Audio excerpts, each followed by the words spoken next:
میرا خیال میں اس فلسفے کو سمجھائیں کہ وہ یہ کہتا ہے کہ جو بچہ ہوتا ہے اس کا دماغ بالکل پوتر ہوتا ہے، اس کے ذہن میں کوئی نفرت نہیں ہوتی۔ جیسے جیسے وہ بڑا بڑا ہوتا جاتا ہے، جیسے جیسے اس کی عمر بڑھتی ہے، تو سماج اور سماج کے ادارے اس کے ذہنوں میں نفرت ڈالتے ہیں۔ سب سے پہلے یہ گھر ہوتا ہے، ماں بتاتی ہے تو سید ہے، تو برہمن ہے، تو کھاشتری ہے، تو ویشیاز ہے، تو ویش ہے، تو شودر ہے، تو پٹھان ہے، تو ہندوستانی ہے، تو پاکستانی ہے۔ تو پہلی نفرت آپ کو اپنے گھر میں ہی سکھائی جاتی ہے، جو فیملی جو ایک ادارہ ہے۔ دوسری نفرت آپ کو تعلیمی اداروں میں سکھائی جاتی ہے۔ ہندوستان کے بچے کو بتایا جاتا ہے کہ پاکستانی اور مسلمان ایک طریقے سے برے ہیں اور دشمن ہیں، اور پاکستان کے بچے کو ہندو دشمنی سکھائی جاتی ہے۔ اور پاکستان میں تو ایون چیف جسٹس بھی ہندوؤں کا ایسے تحقیر آمیز انداز میں نام لیتا ہے جیسا کہ اس ملک میں ہندو رہتے ہی نہیں ہیں اور ان کے کوئی انسانی جذبات ہیں نہیں۔ بالکل اسی طرح وہ جب آگے چلتا ہے تو جو ہماری حکومتیں ہوتی ہیں وہ اسپیشلی جنگ کے دوران جو ہے مزید زہر اگلتی ہیں۔ تو خاندان خاندان سے لے کر اسکول اسکول کے بعد حکومتیں، اور یہ صرف پاکستان یا ہندوستان میں نہیں، ایک طویل عرصے تک امریکن بچے کو یہ بتایا جاتا رہا کہ رشین جو ہے وہ ان کا دشمن ہے، رشین بچے کو بتایا جاتا رہا کہ امریکن ان کے دشمن ہیں۔ تو یہ جو دشمنی کی لہر ہے یہ آج بھی چل رہی ہے۔ اگر ہم تاریخ عالم انسانیت سے سمجھانے کی کوشش کریں تو تاریخ عالم انسانیت میں تمام مذاہب، تمام زبانوں، تمام فرقوں کے لوگوں نے جو ہے وہ اپنا کردار ادا کیا ہے۔ مثلا آج ہم فخر سے کہتے ہیں عرب نومیرلس، یا عربوں نے زیرو ایجاد کیا، یا عربوں نے جو ہے وہ میتھمیٹکس ایجاد کی، الخوارزمی نے اس کو بڑھایا۔ لیکن ہمیں پاکستان میں یہ نہیں بتایا جاتا کہ وہ ہم نے برہما گپتا سے لی، مسلمانوں نے برہما گپتا سے لی۔ تو آپ یہ دیکھیں کہ جب علم کے آپ سفر کو دیکھتے ہیں تو اس میں کوئی ہندو، مسلمان، کرسچن، پارسی، یہودی، مسیحی نہیں ہوتا، اس میں صرف انسان ہوتا ہے۔ مسلمانوں نے ہندوؤں سے سیکھا، ہندوؤں نے ہو سکتا ہو بیبیلونین سے، ایجپشین سے یا کسی اور سے سیکھا ہو، پھر مسلمانوں سے یورپ نے سیکھا، پھر یورپ سے آج چائنا، جاپان، ساؤتھ کوریا اور دنیا کے بہت سارے ممالک سیکھ رہے ہیں۔ تو تاریخ میں ہمیں کہیں یہ نظر نہیں آتا کہ کوئی ہندو، مسلمان، پارسی، کرسچن ہے، بلکہ تاریخ میں ہمیں انسان نظر آتا ہے۔ آپ کوئی بلب اس لیے نہیں توڑ سکتے کہ وہ ایڈیسن نے بنایا تھا اور آپ مسلمان ہیں اور ایڈیسن کرسچن ہے تو آپ اس بلب کو استعمال نہیں کریں گے۔ آپ میتھمیٹکس کی کتابیں اس لیے نہیں پھاڑ سکتے کہ وہ ہندوؤں کی ایجاد تھیں۔ آپ اسی طرح ہندو الجبرا کو اس لیے نظر انداز نہیں کر سکتے کہ وہ مسلمانوں کا بنایا ہوا تھا، یا ہم سگمنڈ فرائیڈ یا آئنسٹائن کی تھیوریز کو اس لیے پڑھنا نہیں چھوڑ سکتے کہ وہ یہودی تھے۔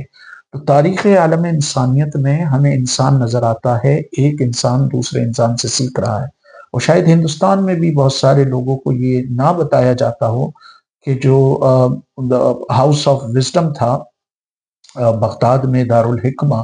اس میں ہندو ماہرین، مسلمان ماہرین، مسلمان فلسفی، ہندو فلسفی، جیکوبائٹ، میرونائٹ، کرسچن، جیوز، اسکیپٹکس اور ایتھیس سب مل کر کام کرتے تھے۔ اسی لیے جو الاندلوسیہ تھا اس میں بھی مسلمان اور عیسائیوں نے اور یہودیوں نے مل کر کام کیا، ان کے علماء، اور یقیناً انہوں نے ہندوؤں سے بھی سیکھا۔ ہارون رشید کے دور میں کہا جاتا ہے کہ بہت سارے ہندو جو ہے وہ کئی علمی کاموں میں مصروف تھے۔ اسی طرح جو سینٹرل ایشیا یا پرشیا کا علاقہ ہے یہاں پر بھی مسلمانوں اور ہندوؤں کا انٹریکشن بھی ہوا کرتا تھا اور وہ انہوں نے ان سے سیکھا بھی۔ تو یہ بنیادی طور پہ جو نفرتیں ہیں یہ ہمارے سماج نے، ہمارے سیاستدانوں نے، ہمارے نیتاؤں نے جو ہے وہ اس کو مضبوط کیا ہے۔ یش چوپڑا کی ایک بہت پرانی فلم ہے جس کے لیے ساحل لدھیانوی نے یہ نظم لکھی تھی جو محمد رفیع نے پھر گائی اس میں، اور میرا خیال ہے کہ آج کے ہندوستانی سماج میں اور پورے خطے میں ہمیں یہ پڑھایا جانا چاہیے۔ جو اس نے لکھا اور محمد رفیع نے گایا یہ ہم سب کا قومی ترانہ ہونا چاہیے۔ ہمیں اس جو ہے وہ نظم کو سمجھنا چاہیے جس میں جو ایک ایکٹر ہے وہ چھوٹا سا ایک معصوم بچہ ہے غالباً 6 مہینے کا، اس کو لے کر وہ گانا گا رہا ہے۔ اس گانے کا جو صاحب نے نظم لکھی تھی، تو ہندو بنے گا نہ مسلمان بنے گا، انسان کی اولاد ہے انسان بنے گا، اب وہ بچے سے کہہ رہا ہے، اچھا ہے تیرا اب تک کچھ نام نہیں ہے، تجھ کو کسی مذہب سے کوئی کام نہیں ہے، جس علم نے انسانوں کو تقسیم کیا ہے اس علم کا تجھ پہ کوئی الزام نہیں ہے، تو بدلے ہوئے وقت کی پہچان بنے گا،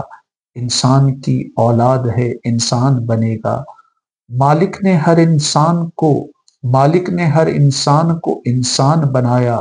ہم نے اسے یا ہندو مسلمان بنایا، قدرت نے تو بخشی تھی ہمیں ایک ہی دھرتی، ہم نے کہیں بھارت کہیں ایران بنایا، جو توڑ دے ہر بند وہ طوفان بنے گا، انسان کی اولاد ہے انسان بنے گا۔ اب دیکھیں یہ قابل غور ہے، نفرت جو سکھائے وہ دھرم تیرا نہیں ہے، انسان کو جو روندے وہ قدم تیرا نہیں ہے، قرآن نہ جس میں ہو قرآن نہ جس میں وہ مندر نہیں تیرا، گیتا نہ ہو جس میں وہ دھرم تیرا نہیں ہے، تو امن کا اور صلح کا ارمان بنے گا، انسان کی اولاد ہے انسان بنے گا۔ اب وہ ہندوستانی اور پاکستانی سیاستدانوں کی طرف اشارہ کرتے ہوئے کہہ رہے ہیں، یہ دین کے تاجر، یہ وطن بیچنے والے، انسانوں کی لاشوں کے کفن بیچنے والے، یہ محلوں میں بیٹھے یہ قاتل یہ لٹیرے، کانٹوں کے عوض روح چمن بیچنے والے، تو ان کے لیے موت کا اعلان بنے گا، انسان کی اولاد ہے انسان بنے گا۔ ہمیں یہ بات پیش نظر رکھنا چاہیے، ہندوستان میں جس طرح نانا پاٹیکر اس نفرت کے خلاف بول رہے ہیں، ساؤتھ انڈیا کے بھی کچھ ایکٹرز ہیں جو اس نفرت کے خلاف بولتے ہیں، انٹرسٹنگلی وہ فلموں میں ولن کا کردار ادا کرتے ہیں، لیکن عملی زندگی میں وہ ہیرو ان نفرتوں کے خلاف لڑ کر ایک ہیرو کا کردار ادا کر رہے ہیں۔ ضرورت اس امر کی ہے کہ ہمارے بھی سیلیبریٹیز کو، ہمارے بھی اداکاروں کو، ہمارے بھی شاعروں کو اور ادیبوں کو اس وقت غصہ آنا چاہیے جب ہمارے سماج میں ہندو لڑکیوں کو زبردستی مسلمان بنایا جائے یا ان پر بلاسفیمی یا دوسرے کیسز بنائے جائیں، بنگلہ دیش کے مسلمان اداکاروں کو، شاعروں کو، سیلیبریٹیز کو، ادیبوں کو کے خون میں بھی اس وقت جوش مارنا چاہیے جب کسی بے گناہ ہندو ورکر کو بلاسفیمی کے نام پر یا کسی اور نام پر زندہ جلا دیا جائے، یا کسی ہندو لڑکی کو جو ہے صرف مذہب رکھنے کی بنیاد پر تنگ کیا جائے۔ ہم ان نفرتوں سے اسی وقت چھٹکارا حاصل کر سکتے ہیں جب ہم ان نفرت پھیلانے والوں کے خلاف علم بغاوت بلند کریں اور ان کے خلاف بولنے کا اور ان کو چیلنج کرنے کا حوصلہ کریں۔ ہندوستان اور پاکستان نے آپس کی دشمنی سے پہلے ہی بہت سفر کیا ہے، ہمیں یورپ کی تاریخ سے سیکھنا چاہیے جہاں پر فرانس اور برطانیہ نے 100 ایئرز وار لڑی، یورپ کے 6 سے زیادہ ممالک نے 30 ایئرز وار لڑی جس میں 30 سے 80 لاکھ کے قریب لوگ مرے، یورپ نے فرسٹ ورلڈ وار میں 2 کروڑ کے قریب لوگ مرے اور سیکنڈ ورلڈ وار میں 7 کروڑ کے قریب لوگ مرے۔ ہٹلر نے صرف 6 ہفتے میں فرانس کو فتح کیا بیلجیم اور دوسرے، لیکن آج فرانس اور جرمنی یورپی یونین کے 2 بڑے ملک ہیں، اگر فرانس اور جرمنی دوست ہو سکتے ہیں تو ہندوستان اور پاکستان دوست کیوں نہیں ہو سکتے؟ اگر یورپ کے ممالک کے سارے لوگ 26 ممالک میں یا 26 سے بھی زائد ممالک میں آسانی سے گھوم پھر کر سکتے ہیں، ایک دوسرے کے کلچر کو انجوائے کر سکتے ہیں، ایک دوسرے کے جو میوزک ہے اس سے انجوائے کر سکتے ہیں، تو ہم پاکستانی، بنگلہ دیشی، انڈینس، شری لنکنز، نیپالیز، بھوٹانیز، ہم آپس میں کیوں اس فریڈم آف موومنٹ کو جو ہے وہ پروموٹ نہیں کر سکتے؟ تو ضرورت اس امر کی کہ پاکستان سے بھی ایسے کلاکار، ایسے فنکار نکلیں جو ہندوستان میں نانا پاٹیکر اور دوسرے اداکار یا دوسرے شاعر اور ادیب جو نفرت کے خلاف بول رہے ہیں ان کے ہاتھ مضبوط کریں تاکہ ہم نفرتوں کے اس طوفان کے خلاف کوئی بند باندھ سکیں۔